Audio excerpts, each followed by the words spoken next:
here for the 65th Anniversary Speaker Series event. How many of you all knew that the college was celebrating 65 years? Did you know that? You know that? Okay,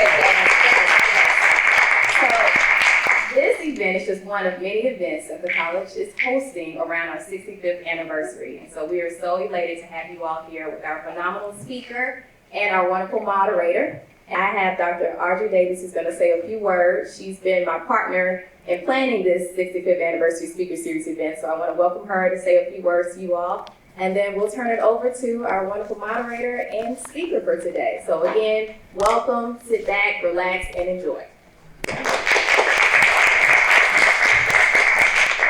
I'm not going to say a whole lot of words because I'm so looking forward to hearing and enjoying this afternoon that we're going to spend together.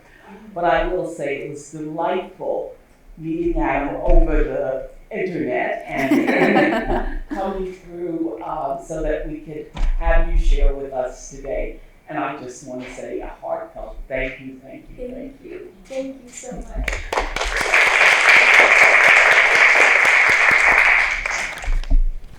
It's my turn? Oh, hi.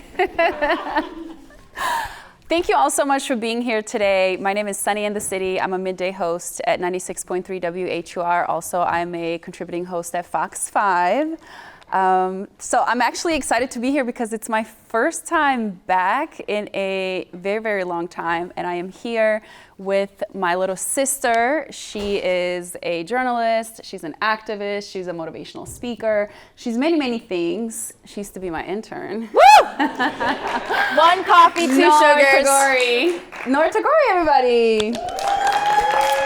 Okay, I do want to say, because she always says this, she always mentions the coffee part, and it's still wrong. It's still wrong. That is not my coffee. Sorry, what is it? Tell me what it is. Lots of creamer. Lots of creamer. Blah, 3 blah, or blah. 4 sweeteners, because I like it very, very sweet. Yeah, okay. After all these years, she always used to get my coffee wrong. At least I did everything else better. Oh my gosh. So I actually haven't been back here since Noor's graduation, which was what year? 2012. 2012. Yeah. You were 18 years old. I was 18, guys. Wow. Yeah. And you were a commencement speaker at 18 years old. Mm-hmm. Do you remember that moment? Yeah. Oh my gosh. I did not, there are a handful of opportunities that I wanted as badly as being the commencement speaker of my college, of this graduation. The youngest. The youngest in the history of the school. Wow. But I was just, thanks. I was just so excited because I genuinely wanted to give gratitude to the school, to the faculty, to my fellow students and stuff. Everybody has different college experiences, but my experience at PGCC was truly one of the best experiences of my life. I went to University of Maryland afterwards for their journalism school, which is one of the best journalism schools in the country, and I love Maryland, but it was nothing compared to the experience that I had here. It truly, and I know every time I tell people that, they're so shocked because they're at community college, and I'm like, yeah, they're the gems of our country. It's like the public library. It's like a gem of the country that people do not realize is just right there in your neighborhood. And as a journalist who feels very passionately about representation and misrepresentation, I genuinely think community colleges are so misrepresented in our society because they're often seen as a second option. But Prince George's Community, this place was my first option. I didn't even want to try going anywhere else because first of all, they gave me the opportunity to start school when I was 16 years old, wow. Which I knew I wanted to be a journalist when I was in high school. So I ended up homeschooling the rest of my high school and starting college here when I was 16. And then as soon as I got here, the first day I got here, I met a group of spoken word poets who got me into spoken word poetry, which was not something that I ever thought I would get into. But spoken word poetry is what allowed me to perform a poem on World. It is my favorite PGCC story of all time. So I was performing poetry, and on World AIDS Day, a few days after I had turned 18 and I was officially allowed to apply for big girl internships, I made this prayer the night before the poetry performance, literally asking God to please give me the best internship or the best job that I could get now that I was 18 years old. because I so badly wanted to start like the official journalism roles. And the next day, I performed the poem here at the school, and on stage, the woman who was hosting the event, after I performed, I had introduced myself as a broadcast journalism major. I wasn't at the time, but like I just always told people that at the school. Fake it till you make it. Fake it till you make it, because then the woman came on stage. Her name is Justine Love, and she, in front of everybody at the event, took the microphone and said, "My name is Justine Love. I'm the Director of Community and Public Affairs at CBS Radio, and I want you to intern for us." Just like that. It was literally the day after I made that prayer. And she pulled me off stage and she said, "I have the perfect person I'm going to put you with. It's Sunni in the city." And that is literally how I met Sunni. If I didn't go to the school, I would have never met Sunni. I would have never gotten my first job as a reporter for CTV News down the street. So many of the opportunities came from here. So that moment, like, I wanted to celebrate it so much, because I genuinely had this message of like, hey everyone, like, I love this place so much, and I know you will too, and like expand your perspective, because there's so much to learn here. Yeah. How do you think being here shaped you? Because so, like you said, so many opportunities that happened from here that allowed you to have these really huge moments in life and throughout your amazing career so far. So like, how did this place really shape you? Yeah. I mean, I really approached coming to school every day like almost like it was my job. Like I really treated it that way. It's crazy because like I used to really dress, like I would dress professionally to school. I don't know if I would do that now, but I'm really happy that I did then. And I did, because when Justine took me off stage, she said, there were two things that stood out about you, your synergy and your outfit. And she literally gave me the job because she felt like I was dressed for the part. Yeah. And I felt like this place shaped me because it like constantly presented opportunity. I started a school club about a topic that it was called Green and Fit. It was about something I didn't even study, but it was just because I was curious, I was able to start a club. I was like a part of the newspaper. I was a part of the Honors Academy. We were always throwing events. So it was just like everything felt like an opportunity. And then I would truly say, like, I think diversity and inclusion are such buzzwords today, and you just kind of roll your eyes when you hear them. But this school like actually embodies that without even trying. Like my grade, my class was incredibly international. The ages were all like, I would have grandparents in classes, and I learned so much from them, and I loved them. Like we had the opportunity to foster relationships with people of all different walks of life. And so it shaped me in the way where I just thought globally. I thought more expansively, and because the opportunities kept like popping up, I was just like, well, I better show up as my best self every single day, because I don't know, today could be the day that something else crazy happens. And I really felt like this place was a container for that. And I love that you say that you felt like globally, because people, when they think of a community college, they don't think that way. Yeah, like exactly. It wouldn't give them that experience. Right. Yeah, totally. I mean, you know, this does kind of feel like a microcosm of the entire world, like this school. And I think that that's like a gem that I don't know if people really know about. I don't know who, when I say that, I don't know who I'm talking about exactly. But like, it's one of those experiences where until you're here, you don't really understand it. And thinking globally for me, I mean, like one of my best friends that I went to school here with, she was Nigerian. She came from Nigeria and started her like education journey here, and she just had a baby a few weeks ago. Like she's now a pharmacist. She's doing so many amazing things. Another one of my best friends here was from Kenya, and they literally taught me about their cultures growing up in different places. So it just felt natural to me. So I mean, I'm not throwing Maryland under the bus. I love Maryland and I learned so much and stuff. But to me, there was like an adjustment period when I went to school there, because then I started the official journalism school where there were like less than 5 people of color in my grade. It was so weird, the change. And so even just that transition like gave me such not only appreciation for where I was, but also like it set the bar where I was just like, okay, this is not the standard. this is the standard. Like this is like what we need to be working towards. So it always, the experience I had here has consistently stayed with me. What do you wish for everyone that's here, all the students, that they take away from this experience that they're in right now at this college?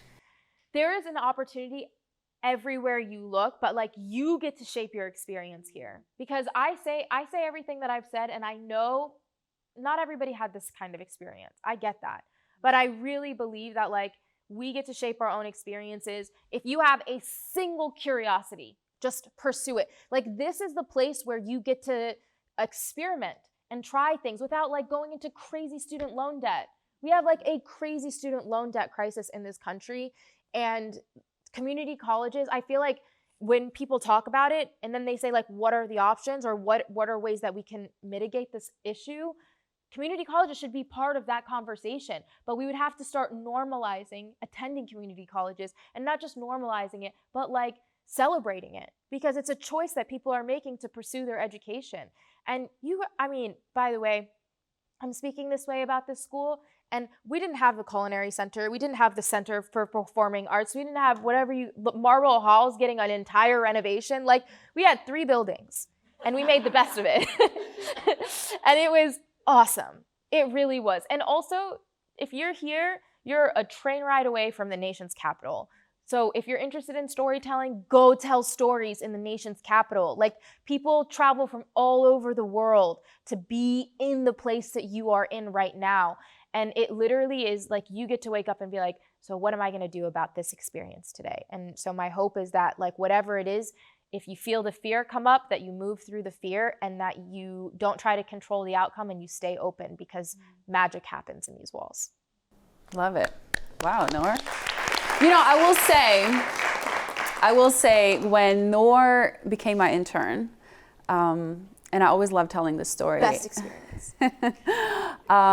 You know, I'm Muslim also, and she used to always pray during my show. So I would like make sure like the music was turned down for her so she can pray.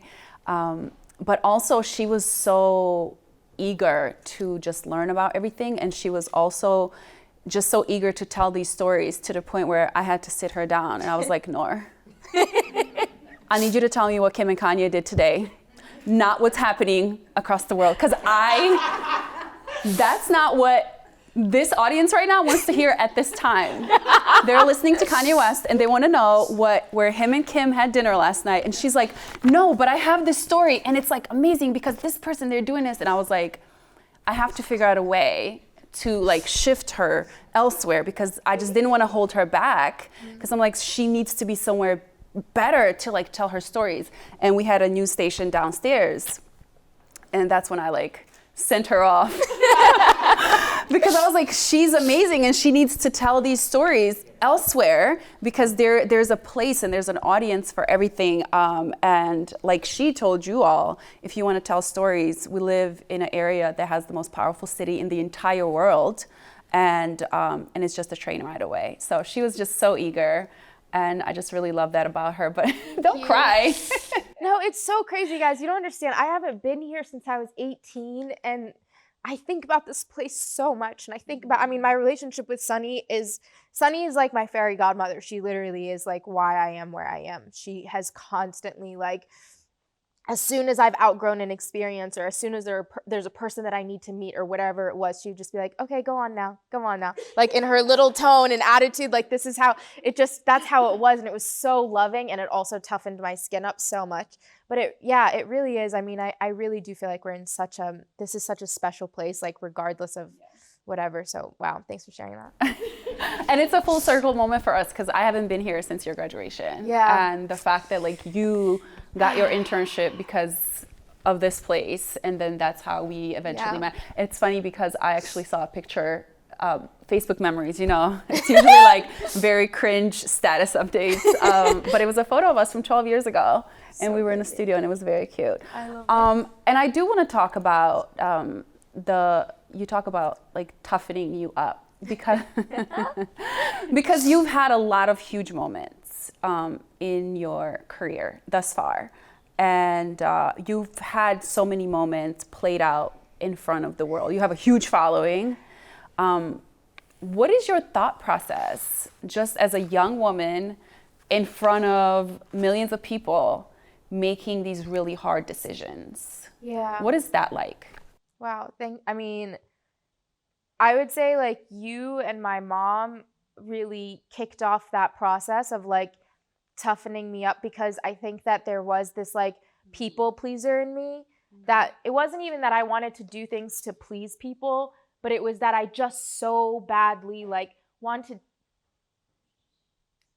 people to like see me as good, or see me like as like I'm doing right. But the thing is, like, when you are doing things in front of so many people, like that means that there's so many opinions, and that means there's so many people, ways of life that like, and also like they don't know you, right? So I had to also learn and accept, and you would say this to me too, that like they're not loyal to you and they have no idea who you are. Like they know what you're saying, or they know this one thing, but that's like a projection of a projection of a projection of a projection. It is not you.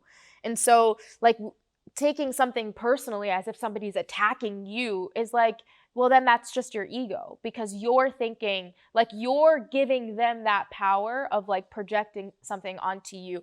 And so I had to, and I am so lucky and so blessed that I had enough of a support system, because it was really loud and it was really intense. And you were there for some of like the craziest experiences where I just like, you think the entire world hates you because a couple people bullied you online, especially early on, like when I first went viral, which was because of you and that anchor photo. And I like, that was when, you know, that photo had gotten 30,000 likes. That was news at the time. Huge, yeah. And so like, even just reflecting on that, there was so much, I think we were in the middle of this transition of what it was like to have an experience. Because when I posted that photo, it was only for my family and friends. Like there was no intention of it going viral.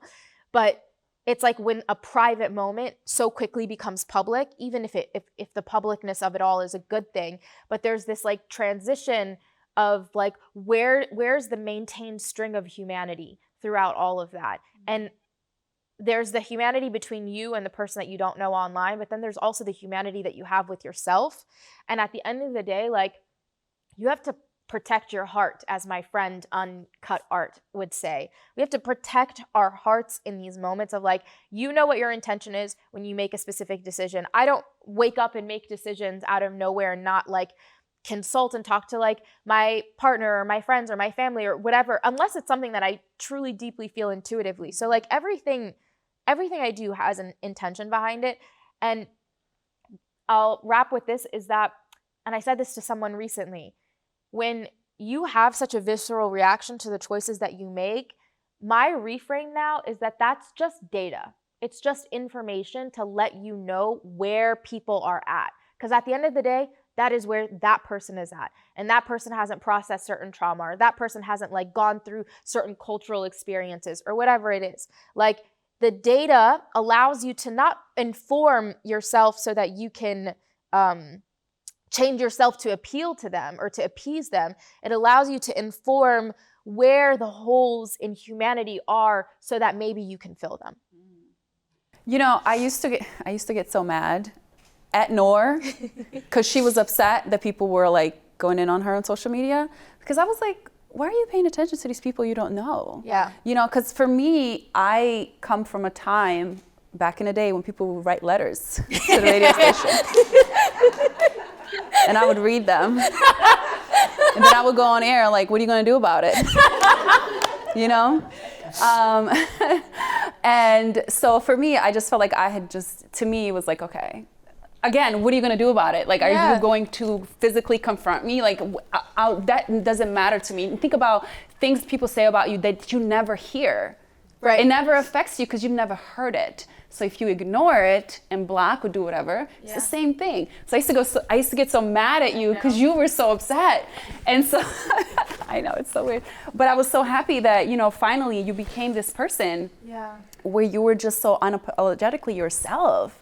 And I really love that, because I was like, oh my gosh, she's like really coming into her own, and what people thought or whatever people had this idea of who you're supposed to be, you were like, I can't live for strangers. Could you imagine like living for people you don't know or making decisions to please someone who you will never see in real life? Yeah, but also like even flip that script. First of all, I was also like a teenager for most of this time, so it was just weird. It was weird that people would treat because you were getting bullied by adults, and it was just so yeah, it was bad. But also imagine how much pain a person must be in to like be the person on the other end. Yeah. Like imagine, I couldn't my mom literally taught me better. Like I've never, ever, ever, ever sent a message like that in my life. And I also have tried to like put myself in that position. I'm just like, all I can feel, even just thinking about it, is pain. Yeah. What do you think that whole experience from the beginning, what do you think has taught you? Well, I would say like growing up in the public eye, I think taught me like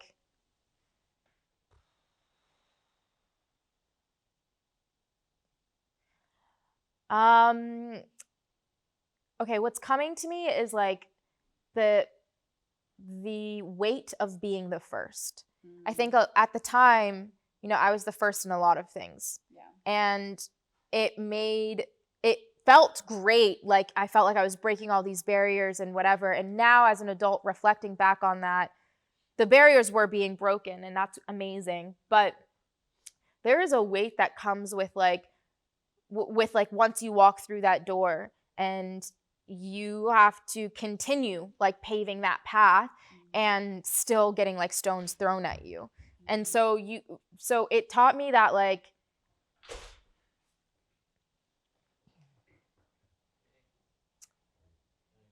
that grace is really important, and having grace with yourself is like really important, and that this is all a part of like the human experience. At the end of the day, like I don't say this in a morbid way. I say this a lot. I talk to my mom about this all the time. I'm like, blah, blah, blah, blah. Yeah, and at the end of the day, we're gonna die, like very soon. Like that's it. Yeah. And then that was it, and that was that. And so like, okay, what now? So what are you gonna do with the one piece of certain information that you have? Yeah. And to me, I would rather not waste any of my time, like not being curious, not being expansive, not wonder, not be in like alignment with my truth, regardless of what that meant. And I would also say that what it taught me is that we are all in evolution. Like we are all constantly evolving. And so who you are today is not going to be who you are tomorrow. It's not going to be who you are the next day, even if the changes are very incremental. Like they add up. I am not the person I was 12 years ago. The lessons have carried with me. The experiences have shaped me, but I have been shaped. And so to acknowledge that, you know, that evolution, I think it gives us the opportunity to kind of like, we're working on our own masterpieces. We really are. Like, and so how do you want to like shape who you are? How do you want to allow these experiences to do that? And that it's okay to like stumble out loud too, because that's just a natural part of the process. If you have the courage to evolve out loud, you will naturally fall, and that is totally okay. Get a kick out of it. Enjoy it. But just as someone, for me, just from the outside looking in and just like seeing you evolve over the years, like I have seen clearly that you're such a different person from when I first met you, obviously. But it's so funny because I can never talk to Norah without crying. So I don't call her a lot.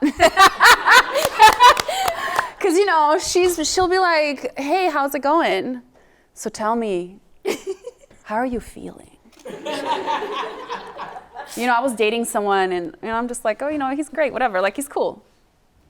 But does he make your heart happy? Norah, I don't know. Like these are very serious questions. You know, she was like digging deep and I'm like, I don't know, we went to dinner, he paid for it. Like it was great, like I don't know. And she's like, but like, how is your heart? Is it like connecting?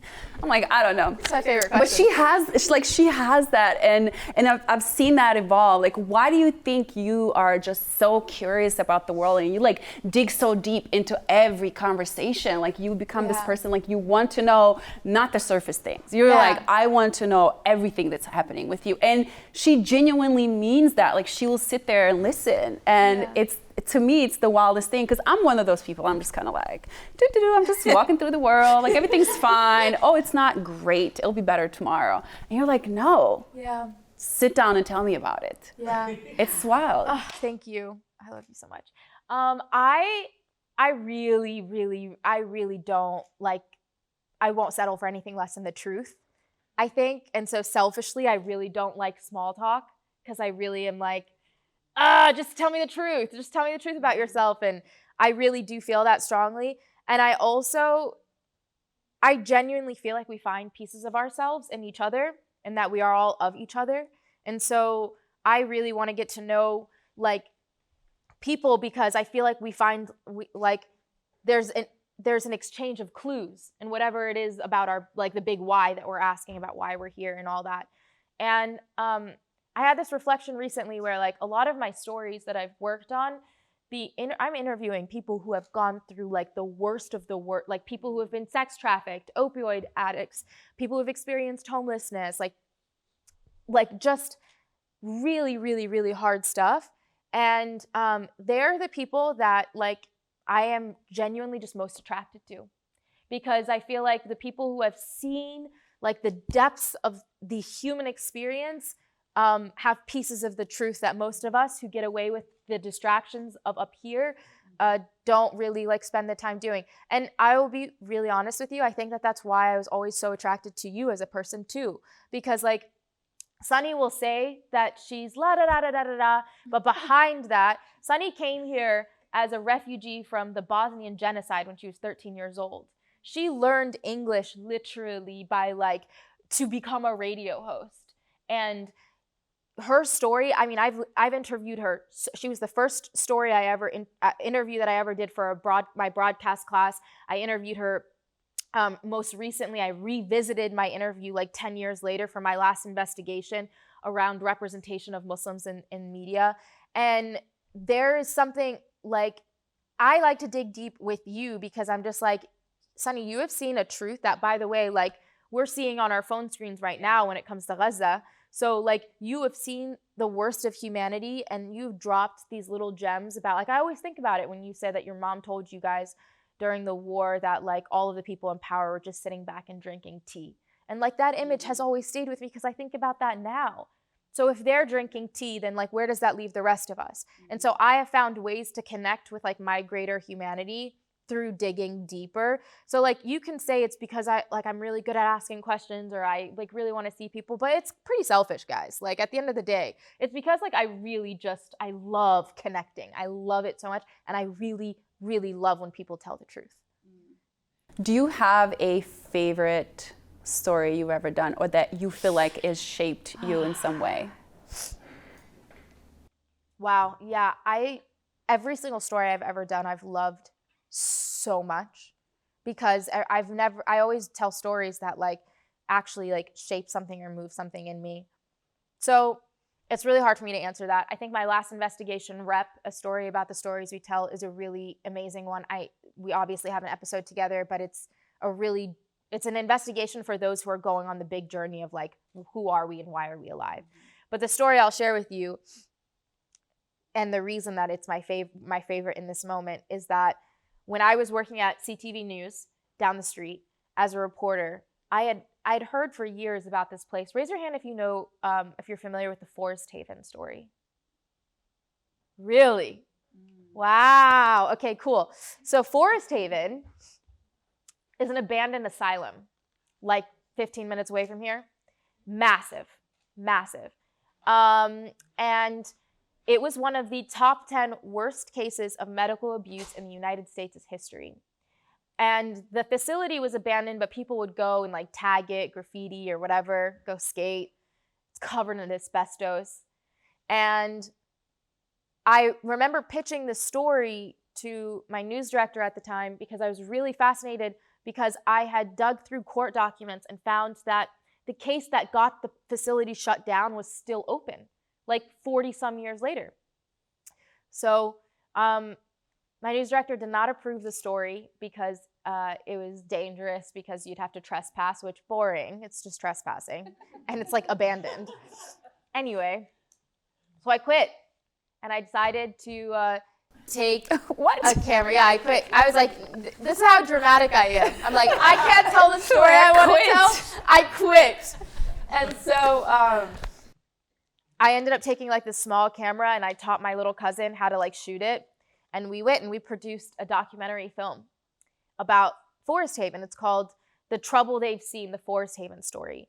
I went to the facility, I picked up a bunch of documents off the ground, and I started going through the records to like find the people to see if they were still alive. These medical documents, by the way, that were just abandoned were really intimate. Like some of them had like the child's like bathroom patterns and stuff. It was like people with disabilities and intellectual disabilities. However, an orphanage nearby had burned down, so they put all the orphans in the facility, and they were severely abusing them. So I found one of the former nurses, I found one of the lawyers in the court documents, I found one of the people who lived there for his entire childhood, and then I also found his mother. She lives literally 2 minutes from here, and she was in her 90s. She wrote her entire story by hand, and I sat and I interviewed her because she felt like she could finally share the story of how much guilt she felt for abandoning her son there because she didn't feel capable of raising him. And he spent decades there. And so the nurse that was there, she ended up starting a music and arts program, and a lot of the people who had lived there, who are now elders, teach. And so they had a performance at the Lincoln Center, I believe, and it was this amazing like choir. And so I documented that as well. And it was like taking this story of darkness and just like shining light on it and being like, and look where they are now. Not to say that they don't like deserve justice, but it was crazy because after that, like the court, the case or whatever, like gained traction and movement again because people like, I mean, we had hundreds of thousands. I just uploaded it onto YouTube. That's another thing. I put it out there, had no idea what was going to happen. In fact, I put it out there, and then 2 days later, my now husband slid into my DMs and was like, hey, I saw the documentary you put out. Want to collaborate on a clothing line? And I literally was like, sure, I guess I don't have a job. And then I did that, and I got a job to open up a documentary division at a digital a site, and that's where the story goes on and on. But that story specifically, it was like, it happened right here locally. That's why I'm like, if you guys are interested in storytelling, this place is filled with stories. The fact that none of you guys knew about Forest Haven is wild to me because it's still around. I mean, it's abandoned.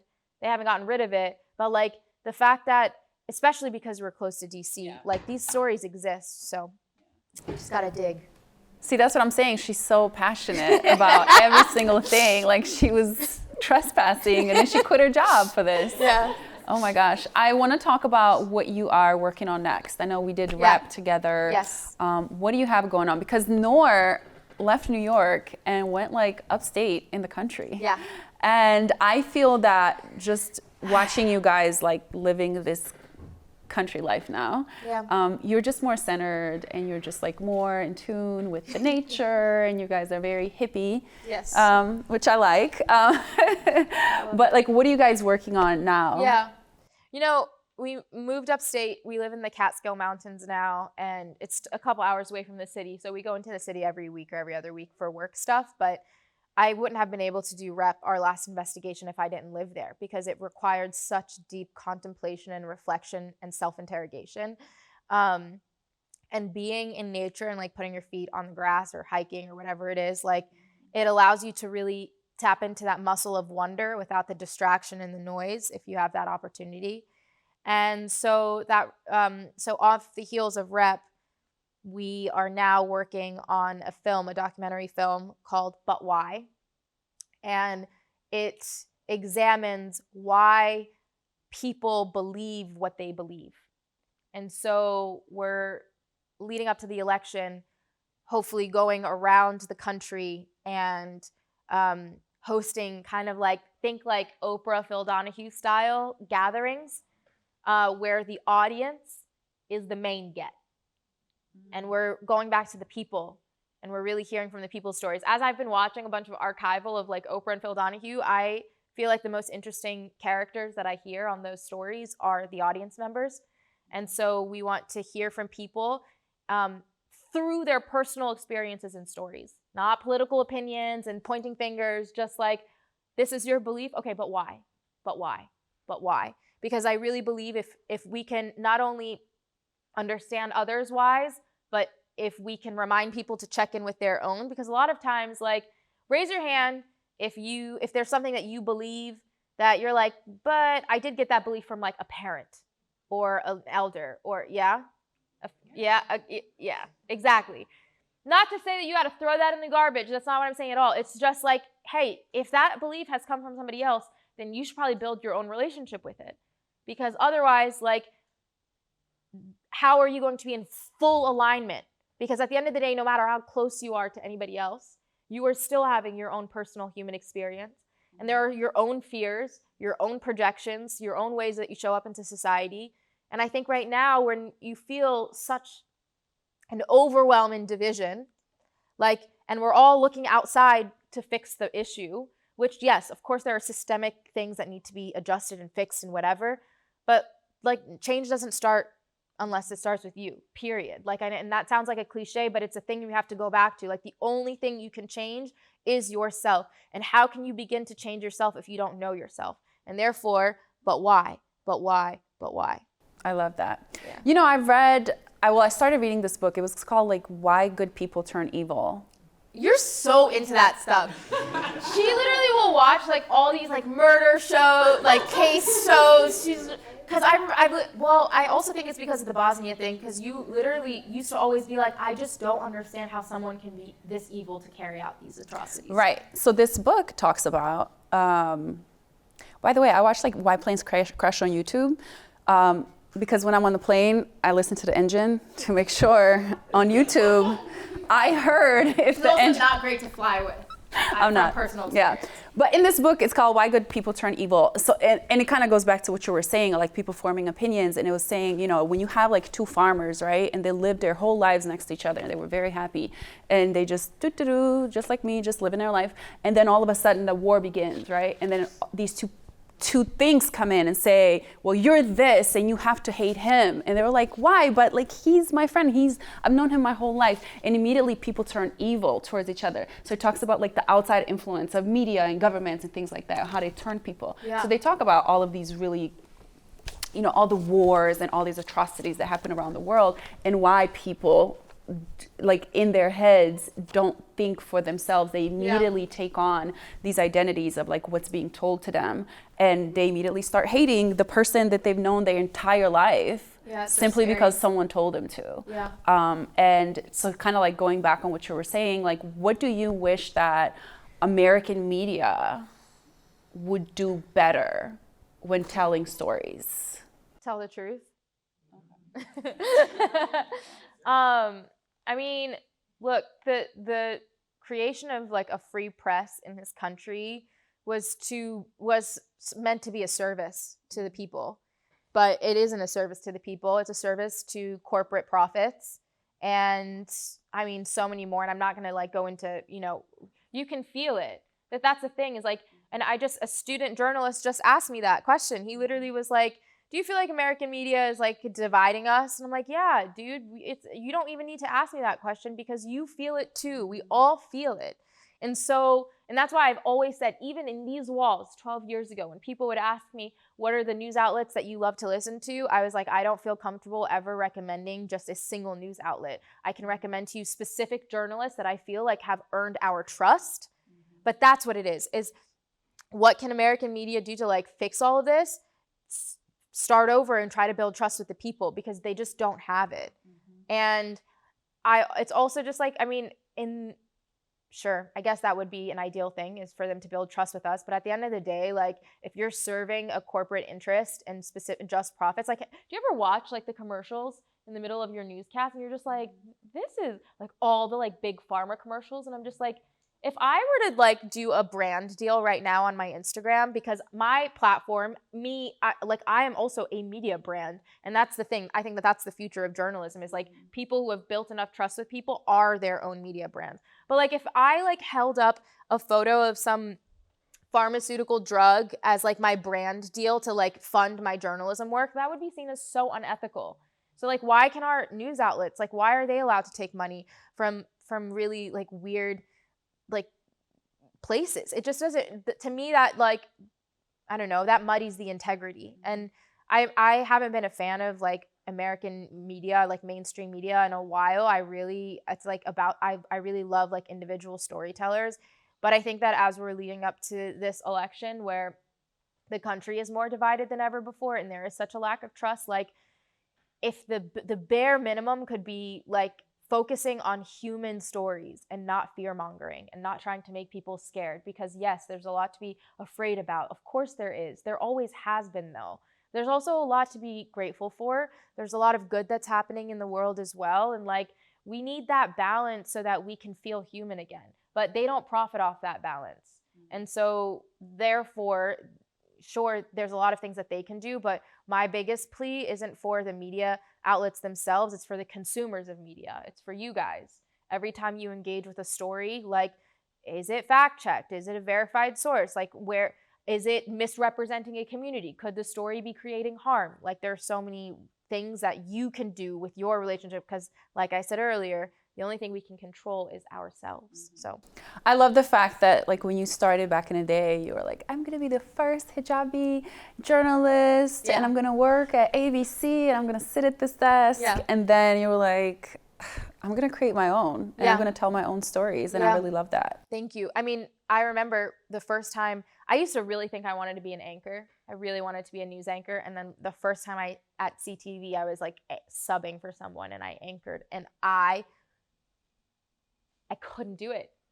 First of all, I wasn't very good at it. I'm not good at a teleprompter. I felt so constrained by reading something on a screen to tell me how to speak. Are you kidding me? And it's amazing. There are great anchors out there. Yeah. But like, I'm a boots on the ground kind of girl. Yeah. Like, I need to be with people and I can't be telling a story behind the desk. The story's not behind the desk. Yeah. I mean, I respect anchors so much, guys. I do too, yeah. I could never be one. Yeah. Because I said I would sit there and say, he did it. I'm not saying allegedly. Do you guys see this video? He did this. And I was like, I will get fired. That's why I'm a contributor. You know, they love me because I get to be myself. You can have an opinion. I can have an opinion and say things that I want to say. And they're like, oh, it's just Sunny. You know, she's just talking whatever. Allegedly. You know, and I'm like, allegedly? Have you seen this? I know. Amazing. Oh my gosh. I think we have we have a little bit of time for questions. You guys want to, does anybody have a question? Do you guys have a question? Yeah, say it. My name is Freddie Rivas. I'm a fan of Fox 5 DC, and also I wanted to work for traffic reporter. Oh, nice. I heard your story about journalism, and so I figured I wanted to take journalism at UMD, University of Maryland. Yeah. So that's my only life I wanted to do. Oh. Are you going to be a traffic reporter? Yep, in the evening, and also the morning ones. Love that. There you go. Well, if it's one thing, there's a lot of traffic here. There's a lot of traffic here. Why specifically traffic? Why does traffic speak to you? Because I noticed I talk about what's happening to 495 eastbound, like a lot of traffic. Love that. You're so good at it. Yeah, easy, because at 3 o'clock in PM rush hour, it was like so much traffic. I noticed that. On the way, it was a lot. Can I just ask though, if you become a traffic when you become a traffic reporter, can you give your listeners and viewers like tips on avoiding traffic? Don't just tell them about just the traffic. Just be like, and by the way, there's a shortcut here. Like you can do. To bring up another alternative. Yes, we need alternatives because traffic reporting can also be frustrating. Exactly. Yeah, I look forward to you breaking the system. Let's say there was a police presence there, and then all of a sudden there was a crash, and then I have to give them all the alternative route. Perfect. There you go. I wanted to let the commuters, let them go what they have to go to beat the traffic, get away from there. Yeah. Just not waste their time if they have to go home, commute to work, or wherever they have to go. Awesome. Can't wait to see you on TV. Oh my God. Thank you guys. That's so sweet. Yeah. Hi, I'm Denise. So cute. I've been here for like so long. I'm running my second associate's degree here. And so my experience with college has been very unconventional because I had to leave the university because I couldn't afford it to come here. Mm-hmm. And so my question is like, have you ever, you said that PG was like your first option. Yeah. So have you ever felt like the pressures of like not going to a university because, you know, there's a stigma that, oh, because community college is affordable, that means that the education is like less rigorous and that it's not. Which is so untrue. You want to know what's so wild? That's the thing. That's what I was saying about like my professors here all had PhDs. They were all like really, really knowledgeable. Like I'm still in touch with some of the professors here too. Like thank you. I'm so glad that you brought that up, and I'm so happy that you're here. That pressure, I know that pressure exists, and that pressure is like what we need to like alleviate. And I never personally felt that pressure because I think by the time I was so clear in what I wanted to do that like I didn't really. You're doing journalism too, right? Or, No, I'm doing graphic design. oh, graphic design, amazing. As long as you have the skills, like it doesn't matter where you get your degree from. You get to create the experience that you're having, and if you're having an amazing experience here where you get to exercise your skill set and your talents and stuff, it's great. As somebody who has hired people, like I never look at what school they go to because I don't care. I really don't. Honestly, the one time I hired somebody from an Ivy League school, it was the worst experience. Yeah. It didn't last. I was like, this is not my vibe. But yeah, so and I really like congrats on getting a second degree here, and this is an amazing option. Oh, I love that. Anyone else? So you was talking about earlier about like girls want to give the truth to other people, and you talked about your rep series on like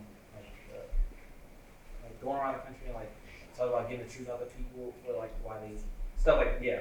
So how do you get the truth out of somebody when you hit a brick wall? And by a brick wall, I mean like, have you ever asked somebody something and then they're like, I just think it's just because I do. So how do you get beyond that? Okay, cool. Thank you. That's a great question. Thank you so much.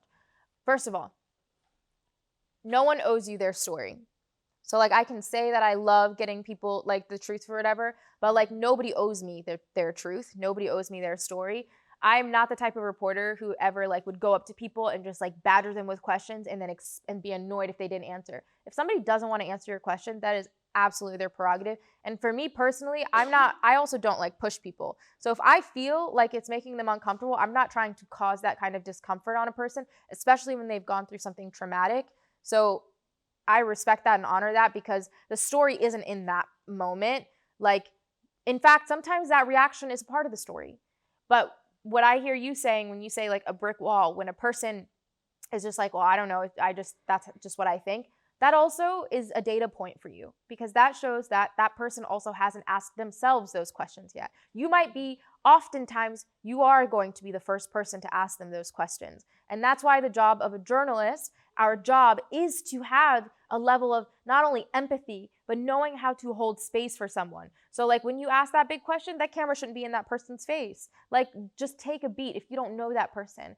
There have been stories, some of the best stories that I ever got, like took me hours of pre-calls, hours of building trust before I got there. There was one person, there's a disabled sex worker that I wanted to interview in Las Vegas. And I had done so many pre-calls with her. And I flew my team out to Vegas. We went to her house to go interview her and a group of sex workers. I was working on a documentary called Sold in America. And we sat outside of her house for hours. It was like 104 degrees in Las Vegas in the heat. She finally opened the door and was like, I'm not doing this interview anymore. Like I'm actually on parole and I'm too scared to go on camera. And there was nothing I could do about it. All I got, even though my whole team flew out for this and we spent the entire day and I spent so much time, you just turn around and you're like, well, I guess this isn't where the story is. Because like especially in our line of work, a lot of times people are putting their lives on the line to tell you their story or to tell you their truth. So yeah, of course it can be frustrating. And if you feel like the wall has gone up and there's that barrier, but that there is a story there, then it's on you to build trust with that person and to say, like, to just listen. Sometimes it's just about listening. Like there's a technique called mirroring. So if somebody would be like, I don't know, that's just how you feel, you could respond with something like, oh, so that's just how you feel? So that they know that you're hearing them and then hold that space.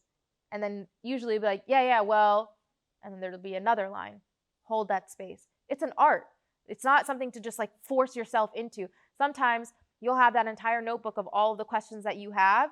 And I used to have a notebook full of questions, and that sometimes is like a great guideline. I mean, Sunni had a whole list of questions, and we went on our own conversation that we had, because you also have to know that like when you are prepared, because you are prepared, that the flow of the story will reveal itself to you without you trying to control it. So sometimes something I notice with interviewers when there is that blocked answer is that they'll just go to their next question immediately without like holding that space, and then they'll go to the next question. And that interviewing is like a dance. You have to like push and pull and know that they're working through their answer as you're trying to document it. And that is a huge honor and responsibility. And it like it's nothing to ever take personally, but like you have to do your job as a reporter of being able to like hold that space. And then if it doesn't work out, on to the next. You can't personalize that because it's not about you. Yeah. Hi, my name is Madison. I'm a mass communications major here, and I'm actually writing a paper on this event. Like, you coming to school speaking to us. So I wanted to ask you a quick question about some things you were talking about before about the pressure about being the first and all those things. I wanted to know, how did you work through that? How did you alleviate some of those feelings that you had about being the first in a lot of different things and that pressure that you felt? And do you still kind of feel some of those same feelings, like emotions, like to this day? And yeah, thank you. That's a really great question, Madison. So I think I'll start with your second question because I've been reflecting a lot more on that pressure of being the first and like what comes with that. I think in the moment, I didn't really know it as much. I felt it in terms of like hearing people speak, and you kind of feel like noise sometimes when it comes at you. But I think that now what I ground myself in is the realization that at the end of the day, you might be the first in something, but the only person that you actually represent, the only person that you can possibly represent is yourself. So you are an individual who's going on a journey. And on that journey, you might happen to like tick a box off that says you're the first whatever, but that's just a box that just like happened to be checked in the human experience.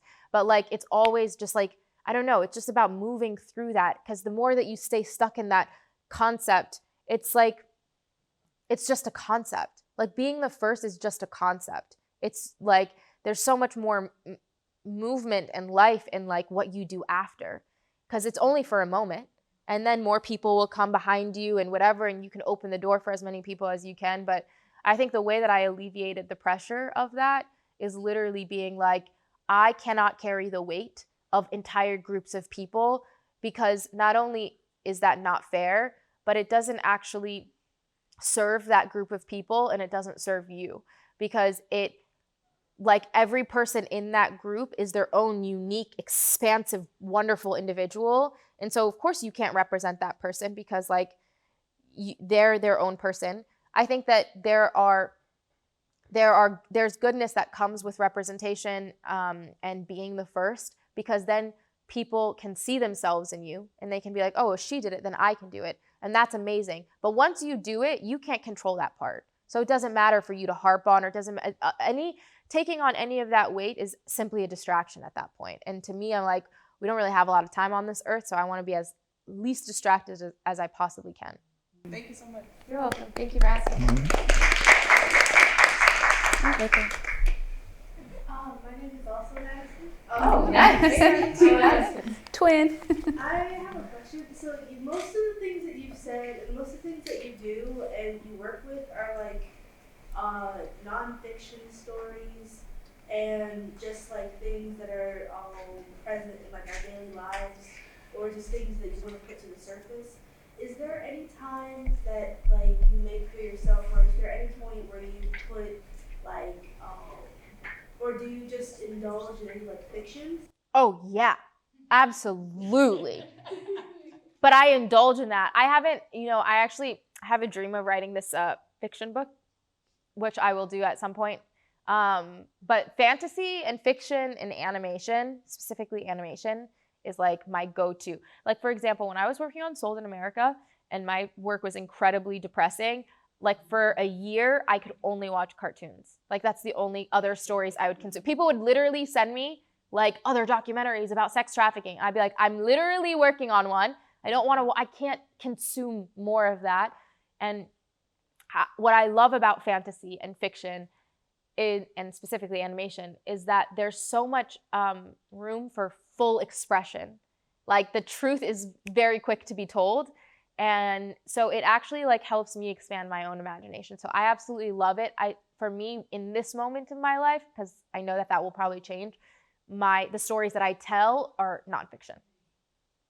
Yeah.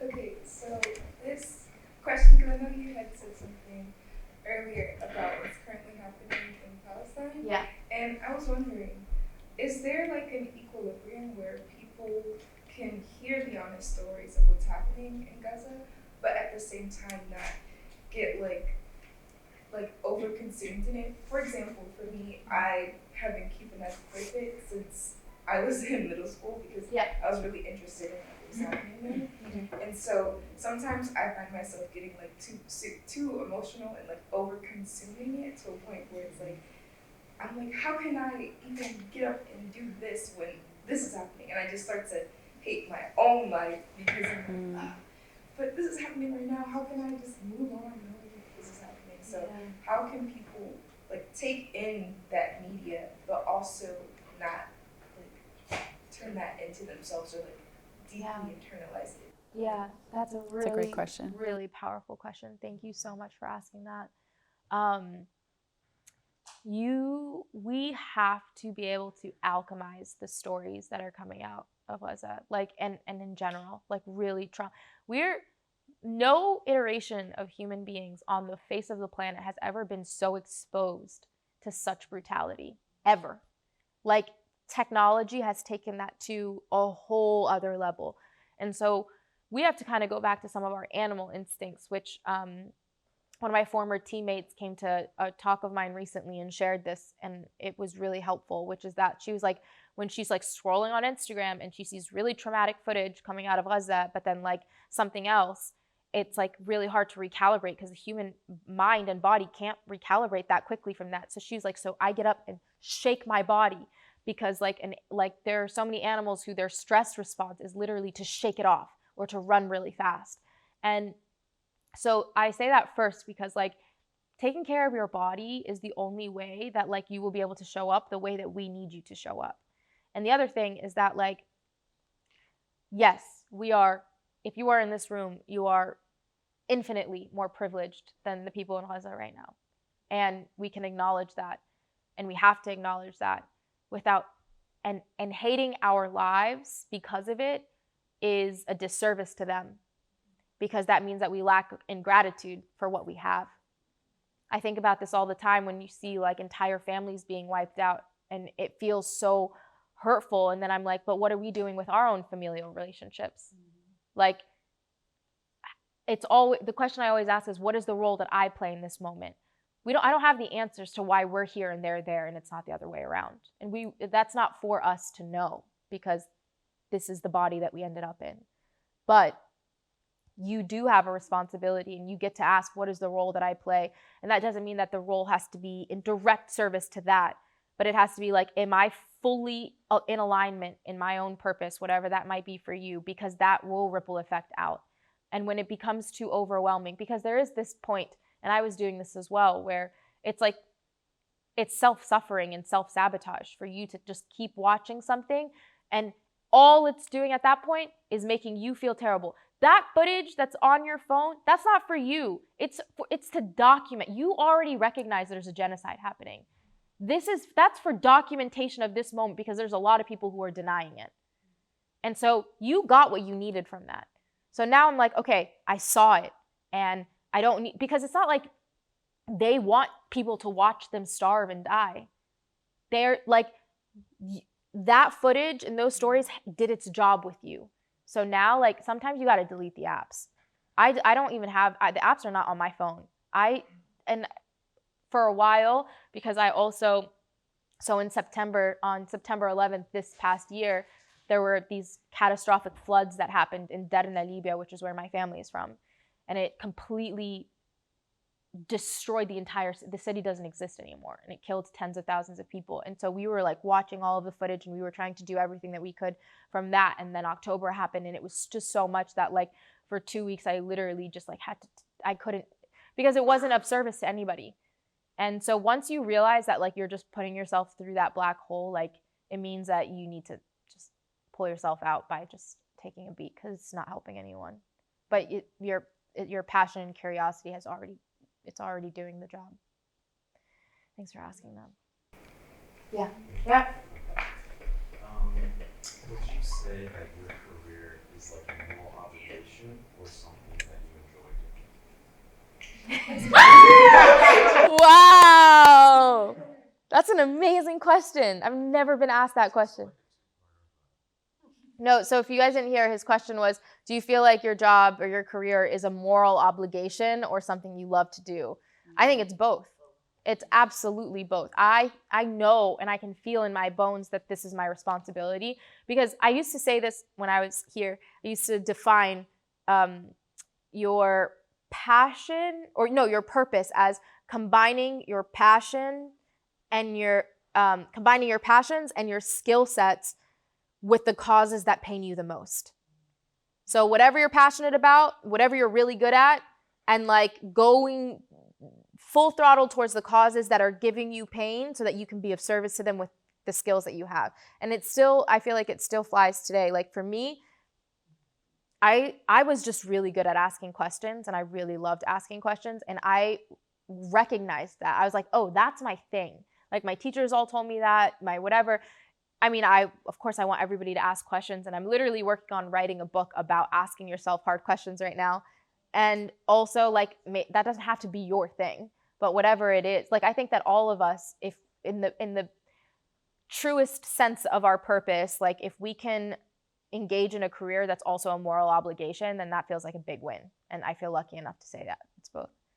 Yeah. Like, did you ever find this hard at moments where you were like, this is my job, but like I'm suffering, and you're trying to spread a truth to people? Yeah, I mean, this job has made me sick, like on multiple occasions. It is hard. It's not like, will it be? It is a guaranteed hard, but life is hard. And I'd rather a hard that like I can delight in at some point. Because I know that even when it's hard, I'm like, I'd rather this hard though, because it feels like there's something that I'm growing with or doing or moving. But also I had to take time off. After I spent 4 years investigating the sex trade in the US, and it took me years before I could tell another story. And I gave myself so much crap for not like getting on to the next story immediately after, but I had to tend to my spirit because it broke. And so I kind of have to just move with that. Like, where does that take me then? So I started doing a lot of like brand stuff, and I did a lot more speaking and reconnecting with people so that I could feel them again. So that's the other thing, by the way, like your career isn't just like one thing, just like forever and ever. We're humans. Like, I explore everything that I'm curious about and things that feel true. And luckily enough, I've been able to like put that together and then start a business and the root of that is just storytelling. So it doesn't have to always be through hard news or whatever. But yeah, that was a really good question. Yeah. Well, I hope you know that I think that you're a hero. I'm really glad that you enjoy what you're doing, because I have multiple velocity OCD and I'm headed for it. And it sort of ties into Lenice's, which she was talking about, but I started a brand, it's like a design brand, and I guess it's just really inspiring, because it has to do with morals and stuff, and because I guess she sort of asked, like, how do you cope, which was really the question, how do you cope with like seeing things, and for me, like, I have to, I'm very morally, like, it's like an obligation. That's why I asked first. Yeah, no, thank you. I mean, cartoons really help with that, guys. Don't like, yeah. How many of you guys watch cartoons? I mean, SpongeBob, same. Wow, we all watch cartoons. Okay, great. So we're already on the same page. What's that? Family Guy? Oh yeah, we do Family Guy and American Dad too. But if you haven't watched The Midnight Gospel, it's required. Yes. Yes. Okay, great. Cool. But he had Yes. Yeah, did you hear about the terrorist group Al-Qaeda, the one that did the September 11th attack? Mm-hmm. Because I'm gonna do a documentary about them, about the history, Whoa. how they start, how they started. Okay. Oh, I probably. Like, I just want to ask you, like, if you heard. Yeah, of course. I think a lot of us have heard about Al-Qaeda. You're going to do a documentary about them? Yeah. Wow. Looking forward to watching it. Yeah. We'll take that. That's the last one. So I resonate when you mentioned that American media is divided right now. I was wondering, do you feel that American media can definitely get better over time or not be as divided? Yeah, well, I think that maybe we can just redefine American media. Like maybe in our personal definitions of American media, it doesn't just have to be the mainstream, but there are so many independent journalists who have their own shows or their own Substacks, or you can follow them on Instagram, or they have a Patreon, and we support their work. And I think that, like, to me, that's really what my focus is on. Do I think that the mainstream American media is going to be able to turn it around and like save our democracy and whatever else? I don't know. I'm not really putting my eggs in that basket. But I do think it's up to like the future storytellers to revamp it. Like a big part of what Adam and I are doing with At Your Service is like we are literally trying to figure out how we can reshape not only modern media, but people's relationship with media and stories. Because like it really starts with us. Because if you're clicking on all the clickbaity stuff and you're sending around like all of the really like fear-mongery videos and stuff, like that's why it's being made. So we have to make a conscious choice that that's not the type of stories we're going to consume, and a conscious choice of like supporting storytellers who are doing it the human way. Yeah, thank you. That was our last question? That was. Yay! Give it to Noor and Sunni! It was great.